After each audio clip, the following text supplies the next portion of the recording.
estamos en condiciones de presentar el próximo orador. En este caso es mi socio fundador de Biogás Argentina, actualmente BGA Energía Sustentable, quienes organizamos este evento, como les mencioné antes. Así que le damos una bienvenida y un aplauso muy fuerte a Martín Pinos.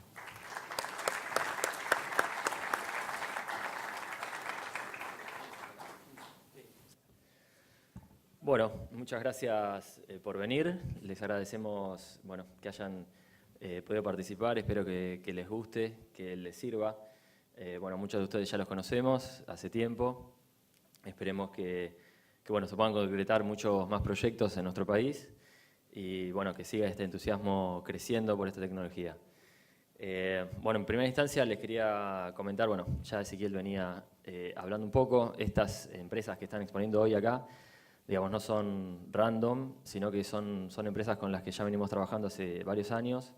Ya hemos comprado sus equipos, los hemos probado hemos tenido respuestas satisfactorias. Entonces, por eso es que decidimos hacer este evento para compartir un poco las experiencias, la tecnología que estamos utilizando y obviamente ofrecerles nuestro servicio, que es la planta llave en mano de biogás, pero también, digamos, somos flexibles a distintas opciones de trabajo. Por eso es que si ustedes están interesados en algún equipamiento de estas empresas que hoy participan, también se pueden acercar con nosotros y llegar a una solución para su planta de biogás que ya existe o para su proyecto en el cual están trabajando. O sea, estamos acá para ayudarlos. Siempre tuvimos el espíritu de ayudarnos entre todos. La idea acá no es, en un país como el nuestro, no es pelearse por digamos, algún proyecto entre colegas, sino cooperar. Así que doy inicio a mi presentación. Esto, básicamente, voy a hablar un poco de los números. Muchos de ustedes nos han consultado acerca de montos de inversión, de capacidad productiva que tiene los distintos sustratos. Plasmar esto un poco en números quizás se pone un poco denso y aburrido. O sea, para los que estén más interesados, obviamente los recibimos en nuestro stand y podemos organizar reuniones en estos días. Vamos a estar por acá en nuestra oficina en Vicente López para recibirlos y con muchos de las empresas que hoy participaron también. Así que básicamente, como hablaba Johannes hoy, la iniciativa de todo esto, más allá de la parte económica, que es el foco de la presentación, es la parte ambiental, ¿no? Esto obviamente no está reflejado en los números que presentamos hoy, pero es algo, creo que es lo que más nos motiva a todos y que, obviamente tiene que cerrar el proyecto económicamente, pero nos parece que hay que hacer foco en esto. Mundialmente, este verano en Europa fue mucho más caluroso de lo habitual, o sea, casi un mes con temperaturas arriba de 30 grados. Acá en Sudamérica estamos teniendo eventos de inundación, sequía, alternados muy fuertes. Y básicamente esto es lo que queremos revertir con este tipo de tecnologías. El proceso ya lo vieron en todas las otras presentaciones, pero básicamente es una degradación anaeróbica de sustratos orgánicos. Ahora más adelante vamos a presentar los distintos tipos de sustratos y sus poderes de fermentación y de generación que cada uno tiene. Básicamente el biogás es un componente de metano y dióxido de carbono, y el otro producto que obtenemos de este proceso es el biofertilizante. Quizás esta sea la parte más complicada de darle un valor. El biofertilizante, si bien hay un montón de pruebas hechas sobre sus ventajas, dentro del análisis económico varía mucho, depende del caso, ¿no?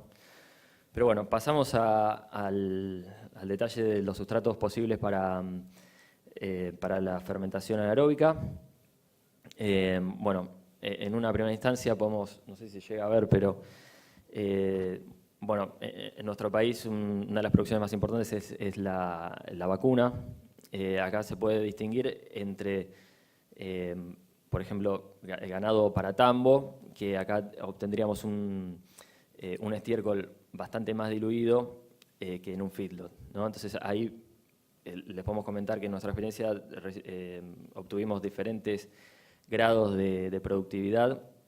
Si el sustrato viene de un tambo a base pastoril, la verdad que la generación es bastante baja.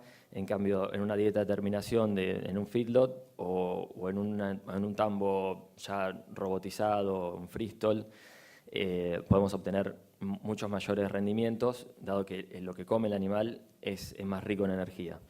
Después, bueno, tenemos el purín de cerdo, ¿no? Esto en las granjas de cerdo con slats. Bueno, acá figura con un porcentaje de sólido de 6%. La realidad es que en nuestro país, después de haber recorrido cientos de granjas, llegamos a ver que normalmente estamos por debajo de este porcentaje de sólidos, con lo cual también baja el rendimiento por tonelada o por metro cúbico de sustrato, ¿no? Entonces, por eso lo importante es ver en esta tabla, que después se la dejamos para que lo analicen bien en sus casas, es el potencial de los productos sobre la materia seca. Y dentro de la materia seca está la parte fermentable, ¿no? Que es la segunda columna. O sea, la primera es el porcentaje de materia seca, que varía, obviamente, depende de las condiciones climáticas, y la segunda es, digamos, el porcentaje de la materia que es fermentable dentro de esa fracción, dentro de lo seco.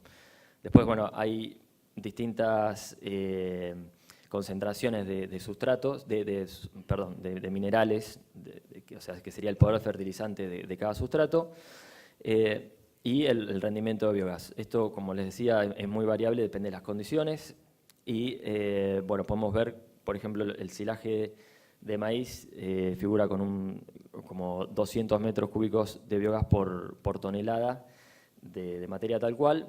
Esto es un poco lo que se usa para estandarizar, ¿no? O sea, si bien podemos aprovechar distintos cultivos energéticos, el maíz es uno de los que, junto con el sorgo, podemos decir que es uno de los que mejor ratio tiene entre costo de siembra y de producción con respecto al rendimiento de biogás que uno obtiene. En zonas más áridas aquí en nuestro país recomendamos quizás el sorgo, dado que tiene más estabilidad frente a cambios climáticos. Y bueno, por último vemos que el que mayor rendimiento tiene son los granos de cereales. Bueno, obviamente no es lo que nosotros apuntamos, no es a meter comida, ¿no? A meter granos a una planta de biogás, pero muchas veces se dan, muchos de ustedes son productores agropecuarios, que el grano, digamos, se arruina en los bolsones, en los silo bolsa o hasta en las plantas de silo, sufre, digamos, se pudre básicamente. Entonces, estos granos podridos pueden ser utilizados en la planta de biogás.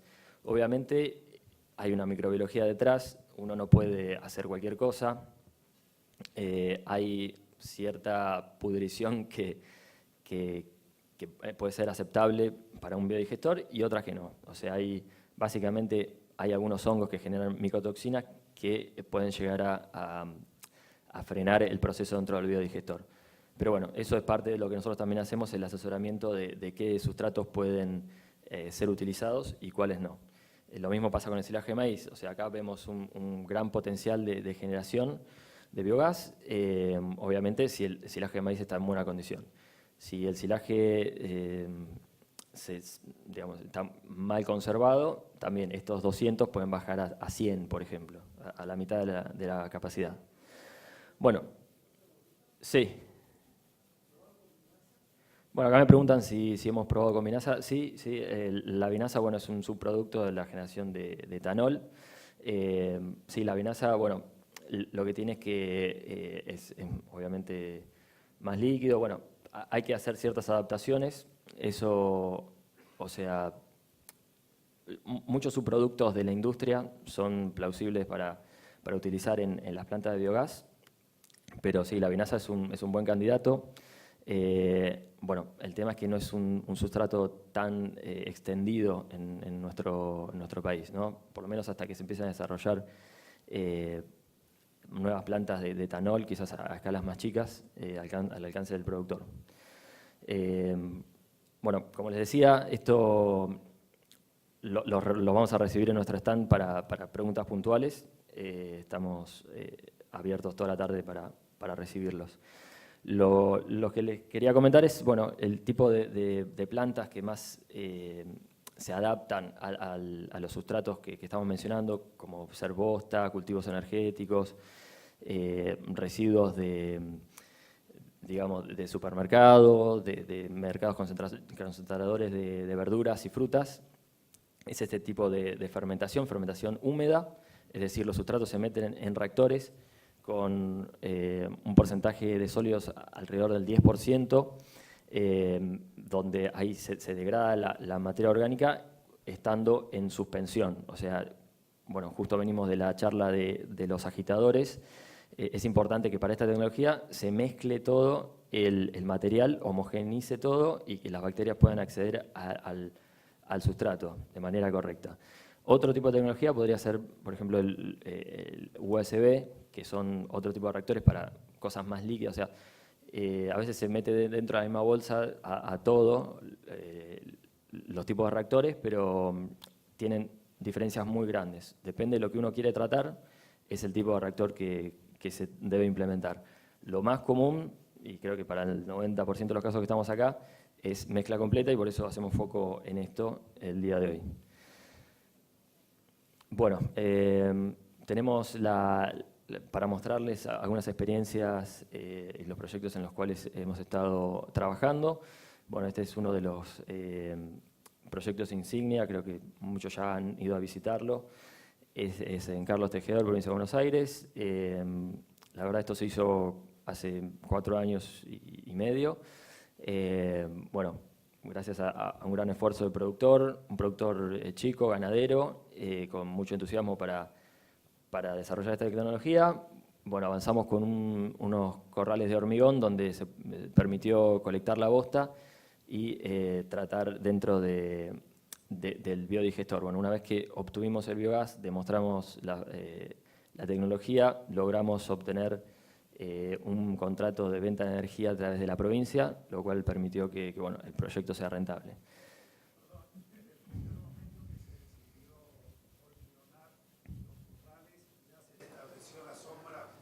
Acá me preguntan sobre la sombra de los corrales.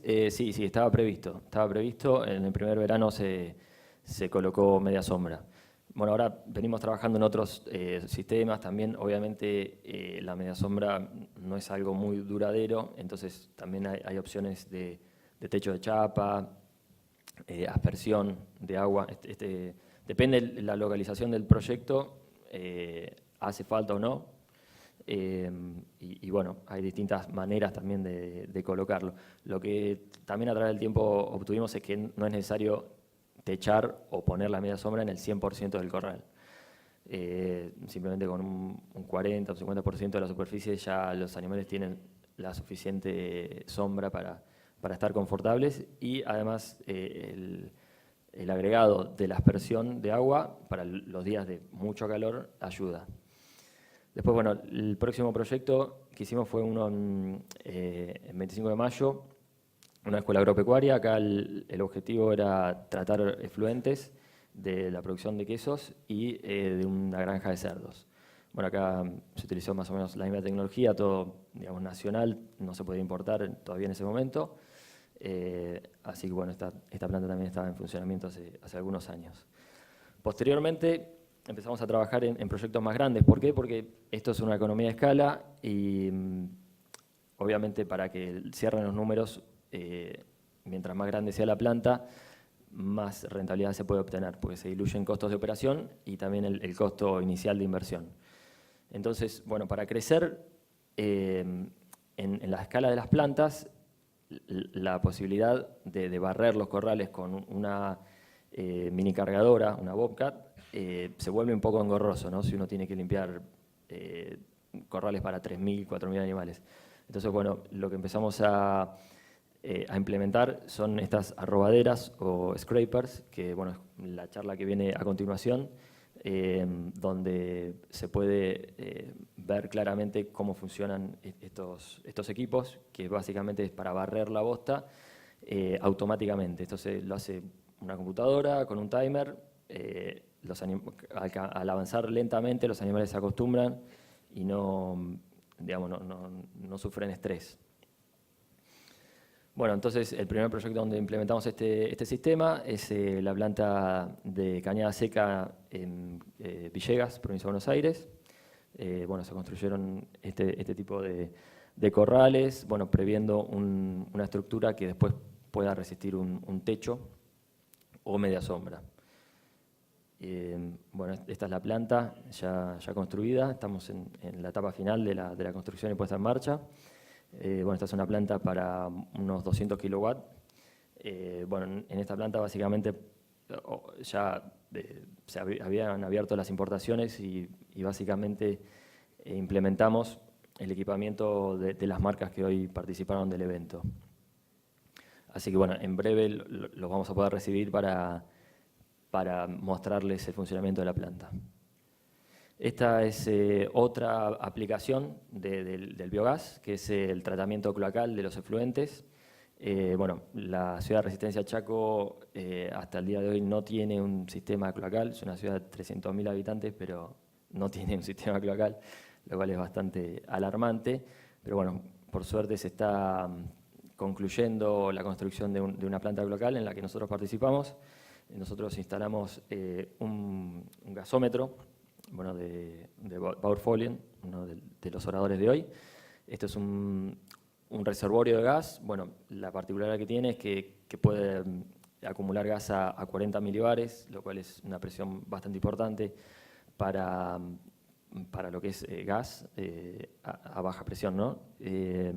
Y una antorcha. Este tipo de reservorio lo que nos permite es poder activar la antorcha sin una necesidad de un soplador extra, o sea, de un compresor. O sea, depende de la necesidad, uno puede buscar distintos tipos de equipos. Otro proyecto en el cual estamos trabajando hoy en día es una planta de unos 600 kilowatts en Chivilcoy, provincia de Buenos Aires. Esperamos tenerla lista para el año que viene. Así que bueno, ahí esto es un poco más cerca de Buenos Aires, también los podemos invitar a que vengan a conocerla. Esperamos poder presentar este proyecto en el Renovar 3, al igual que nuestro próximo proyecto, que es en Coronel Suárez, provincia de Buenos Aires. Bueno, esto es un proyecto bastante circular, dado que ya existe un pivot de riego, y bueno, en este momento se está finalizando la etapa de movimiento de suelo. También es una planta de 600 kilowatts, la cual va a apuntar a participar del Renovar 3. Esperemos que el cupo sea un poco más amplio, del cual anunció hoy Maximiliano. Así podemos presentar, y bueno, nuestros colegas también podemos presentar proyectos en conjunto. Bueno, lo del pivot de riego es algo importante, dado el costo de aplicación. Ahora en la siguiente etapa de la presentación, que voy a hablar de los números, no se tiene en cuenta el biofertilizante como un ingreso, dado que muchas veces tiene un costo extra de transporte hacia un campo para aplicarlo, o un costo de aplicación con una estercolera que a veces termina como absorbiendo el beneficio, ¿no? Entonces, lo que vemos bastante útil es separar el biofertilizante sólido y líquido, el líquido aplicarlo con un pivot de riego, el cual casi tiene un costo cero de aplicación, y el sólido poder transportarlo sí a más distancia y poder venderlo. Bueno, pasamos a la parte de números. Bueno, para que tengan una idea, un corral para 1000 novillos instantáneos son más o menos unos 3.000 metros cuadrados. Puede costar entre 200 y 250.000 dólares, digamos, con todo lo que tiene que tener, ¿no? Comederos, bebederos, una estructura para soportar un techo o una media sombra.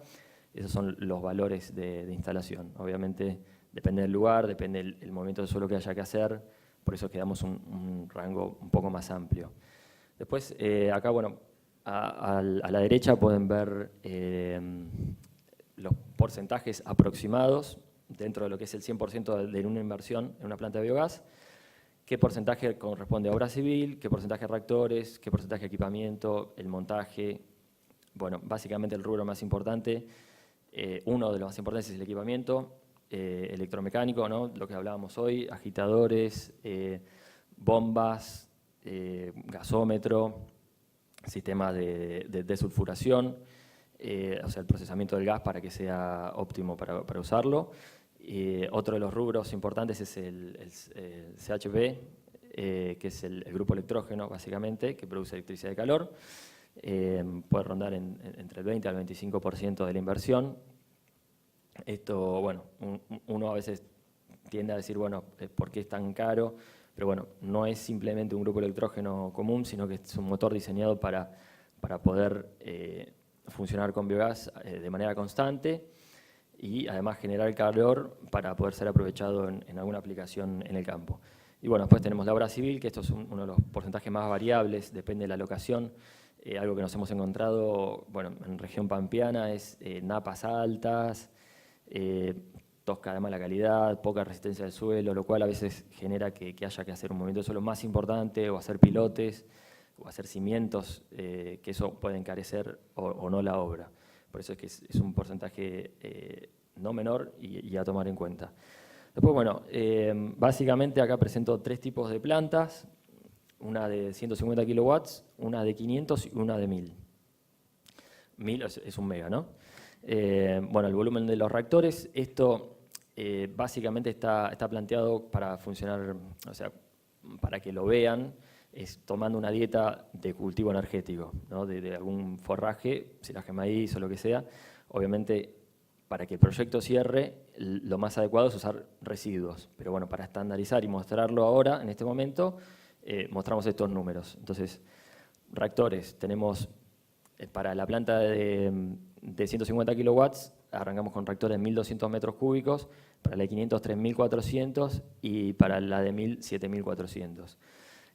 Muchos preguntan, bueno, ¿cuánto, para generar un mega, cuánto le tengo que suministrar al digestor? Bueno, serían 60 toneladas de silaje por día, o uno lo puede ir reemplazando con, por ejemplo, bosta o algún otro sustrato. Esto lo vamos a ver más adelante. Bueno, generación bruta de biogás, bueno, ahí se ven los números. Eficiencia eléctrica, hay diferencia entre las plantas chicas y más grandes. Mientras más grande la planta, los motores tienden a ser más eficientes, llegando hasta un 40% de eficiencia eléctrica, lo cual es bastante alto. Después, bueno, o sea, obviamente una planta de 1 mega puede generar 8.000 megawatt hora al año. ¿Por qué? Porque, bueno, de las 8.760 horas que tiene el año, obviamente no se puede estar produciendo el 100% del tiempo, normalmente el factor de carga ronda el 95%, por eso es que hablamos de 8.000 horas de operación, sería un número bastante satisfactorio.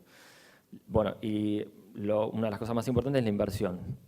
Para una planta chica, digamos de 150 kilowatts, que es como la de Villegas que acabo de mostrar, la inversión ronda los $850.000. Para una de 500 kilowatts, que es medio mega, que ya podría entrar en el renovar, es $1.850.000. Y para de 1 mega, estamos hablando de 3.150.000. Acá podemos ver claramente la dilución del costo de inversión según la escala, lo cual nos muestra que esto básicamente es economía de escala. Si ven en la última columna, creo que se cortó un poco, pero para una planta chica, la inversión son $5.600 por kilowatt instalado, mientras que en 1 mega son 3.000, o sea, baja drásticamente el costo por kilowatt instalado en una planta más grande. Esto, o sea, lo que deviene de esto es que bueno, hay que tratar o de generar algún consorcio de productores, o bueno, o apuntar a por lo menos poder converger los sustratos de distintas actividades en una planta centralizada para obtener mejores números, ¿no? 3.000 metros cuadrados. Sí. Bueno, ahora lo vemos, eso sigue a continuación.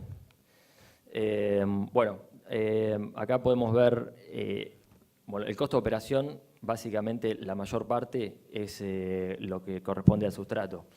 O sea, si nosotros usamos silo de maíz, es uno de los más caros, los sustratos más caros.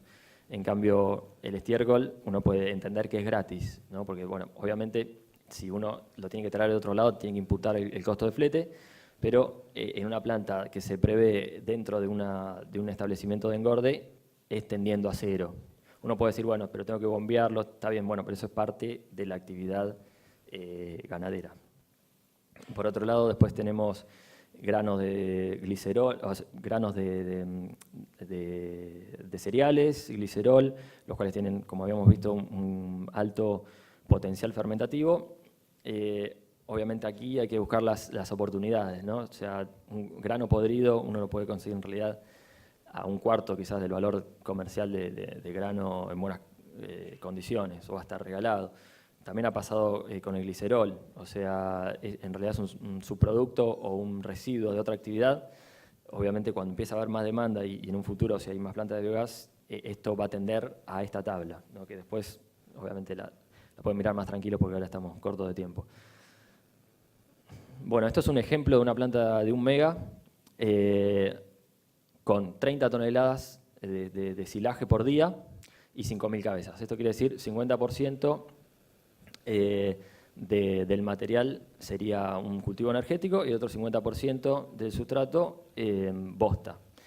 Entonces tenemos que el costo de la materia prima es todo el silaje de maíz, porque el estiércol le estamos imputando 0. O sea, esto es construir una planta de biogás en un feedlot para 5.000 cabezas.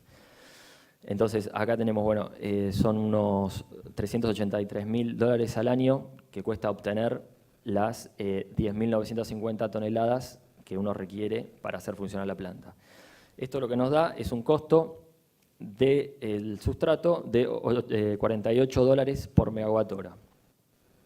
Después, la mano de obra. La mano de obra y los consumibles, ¿no? Los repuestos, el cambio de aceite del motor, los filtros, bueno, todo eso lo podemos empaquetar y llegar a un valor orientativo de unos $50 por megawatt hora. Bueno, después hay gastos de estructura de la empresa y otros que rondan los $6-7. Y bueno, y la amortización de la planta, ¿no? Bueno, acá los contratos están firmando por 20 años. Después, bueno, hay alguna discusión de si ponemos 10 o 20 años, pero bueno, aproximadamente son 27 o $30 por megawatt. Esto nos deja un costo total de unos $130 por megawatt, lo cual es un valor alto, pero bueno, esto básicamente es tendiendo a la utilización de silaje de maíz. Obviamente, si podemos usar todo sustrato residual, el número mejora sustancialmente. Bueno, por otro lado tenemos los ingresos, ¿no? Acá hay la generación bruta en una planta de 1 mega sería unos 8.000 megawatt-hora al año.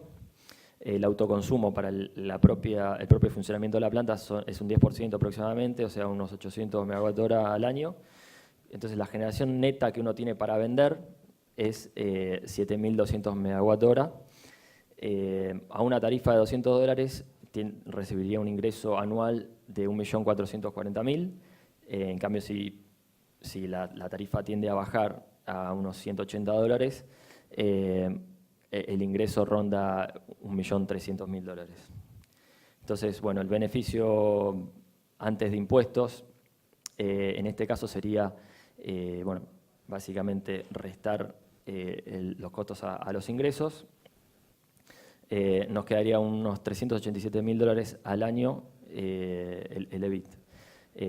Si esto lo imputamos a la inversión, nos da una rentabilidad del 12%. Obviamente el análisis es mucho más profundo que esto, ¿no? Hay que meter la parte financiera, la parte impositiva. Bueno, hoy en la charla de apertura, bueno, lo recibimos a Maximiliano, que nos habló también de beneficios impositivos, pero bueno, entonces el análisis económico obviamente es mucho más complejo que esto, pero básicamente la idea era darles un pantallazo general de costos de inversión, ingresos y costos de operación de la planta, dependiendo la escala y el tipo de sustrato. Así que bueno, me quedé sin tiempo. Muchas gracias. Sí.